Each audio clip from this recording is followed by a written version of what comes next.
In this video, I'm going to show you how you can send your Claude Design to Claude Code. So this way you can actually work on the code of your design, and this will work for any project or any design you are doing. It doesn't matter if it's a website, a web application, mobile application, or whatever you are working on. So you just need to go to your design and click the share option, and you will find the option to send this design to Claude Code.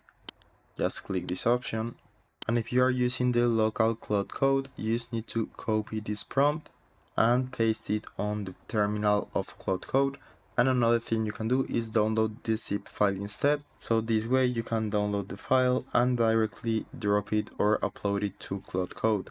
And if you are using the web version because you don't want to use the local terminal, you can click right here and click Open in Claude Code Web.